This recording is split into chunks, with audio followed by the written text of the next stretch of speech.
সব মানুষগুলো একত্রিত হয়েছে কোরআনের পক্ষে যারা স্লোগান দেয়, একত্রিত হয়েছে, একত্রিত হয়েছে। আজকেও যারা কোরআনের বিপক্ষে স্লোগান দিচ্ছে, আজকেও যারা কোরআনের বিপক্ষে কথা বলেন, আমি বলতে চাই ইতিহাস করে দেখেন, যারা কোরআনের বিপক্ষে ভূমিকা নিয়েছে, যারা ইসলামের বিপক্ষে ভূমিকা নিয়েছে, কোরআনের বিপক্ষে ভূমিকা নিয়েছে, পশ্চিমকাল ঐতিহ্যবাহী নেতা আজকে বাংলার জমিনে যারা কোরআনের পক্ষে স্লোগান দেয়, যারা কোরআনের পক্ষে কথা বলে, আর যারা কোরআনের বিপক্ষে স্লোগান দিতে চায়, পশ্চিমকালে তারা এই ভূমিকা নিতে পারবে না। কোরআন যারা বিপক্ষে স্লোগান দিবে, এদেশ থেকে তারা বিতাড়িত হয়েছে, আর হবে কথা ঠিক না রাখে। এজন্য আমরা কি কোরআনের পক্ষে আছি না নাই?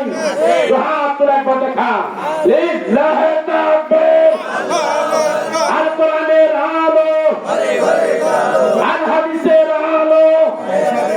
না শুধু ঘরে ঘরে জানলেই হবে না, আরেকটা জায়গায় কোরআন জ্বালাতে হবে। মসজিদ, মাদ্রাসা, মানুষের বাড়িতে কোরআন থাকলে হবে না, আরেকটা জায়গায় কোরআন জ্বালাতে হবে, সেটা হলো সংসদ ভবন। কথা ঠিক না? যে পার্লামেন্টে কোরআন থাকবে, যে পার্লামেন্ট থেকে বিসমিল্লাহ থাকবে, যে পার্লামেন্টে কোরআন থাকবে, ওইখান থেকে নামাজের ঘোষণা হবে, ওইখান থেকে সুদের বিরুদ্ধে বিল পাস হবে, ওইখান থেকে ঘুষের বিরুদ্ধে বিল পাস হবে। এজন্য কোরআনের পক্ষে যারা থাকবে, এদের দাম কম না বেশি? এজন্য আমরা আছি না নাই? অবশ্যই থাকবো ইনশাআল্লাহ।